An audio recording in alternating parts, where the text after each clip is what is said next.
JSB with you ఛానల్లోకి స్వాగతం. నేను మీ శ్రేయభిలాషి జేఎస్ బావజాన్.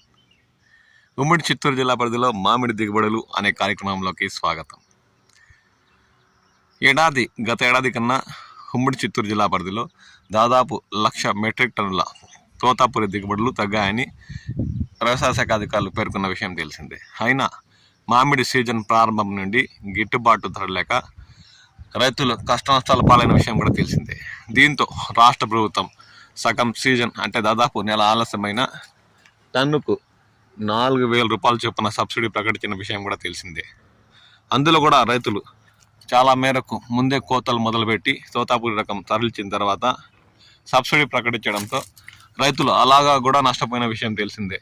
అంటే ప్రభుత్వం జూన్ 10వ తేదీ నుండి కోతలు మొదలుపెట్టిన రైతులకి మాత్రమే టన్నుకు 4,000 రూపాయలు చెల్లిస్తానని చెప్పిన విషయం కూడా రైతులు ఆవేదనతో కూడిన నిరసన వ్యక్తం చేసిన విషయం తెలిసిందే.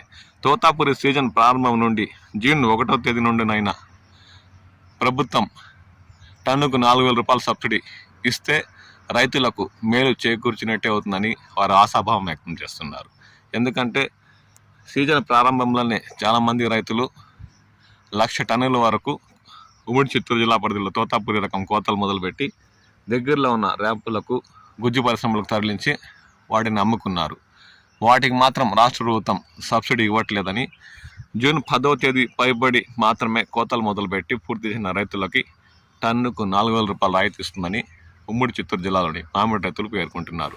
ఇప్పుడు ఉమ్మడి చిత్తూరు జిల్లా పరిధిలో తోతాపురి మామిడి వ్యాపారం జోరు తగ్గింది. గుజ్జు పరిశ్రమల వద్ద కలెక్టర్ సుమిత్ కుమార్ ఆదేశాలతో ఎప్పటికప్పుడు పర్యవేక్షిస్తూ రైతులకు ఇబ్బందులు లేకుండా చర్యలు తీసుకుంటున్నామని జిల్లా ఉద్యాన శాఖ డీడీ సతీష్ తెలిపారు. ఇప్పటి వరకు గుజ్జు పరిశ్రమలు ర్యాంపుల ద్వారా 26,000 మంది రైతుల నుంచి 3.44 లక్షల టన్నుల తోతాపురి కాయలను సేకరించామని ఆయన పేర్కొన్నారు. రైతుల వివరాలను అంతర్జాలంలో నమోదు చేస్తున్నట్టు ఆయన చెప్పారు. మామిడి సీజన్ పూర్తయిన వెంటనే దాదాపు ఇక నెల రోజుల తర్వాత మామిడి రైతుల ఖాతాల్లో సబ్సిడీ జమ అయ్యే అవకాశం ఉందని, ఈ విషయాన్ని రైతులు గమనించాలని ఈ సందర్భంగా ఆయన రైతులకు తెలిపారు.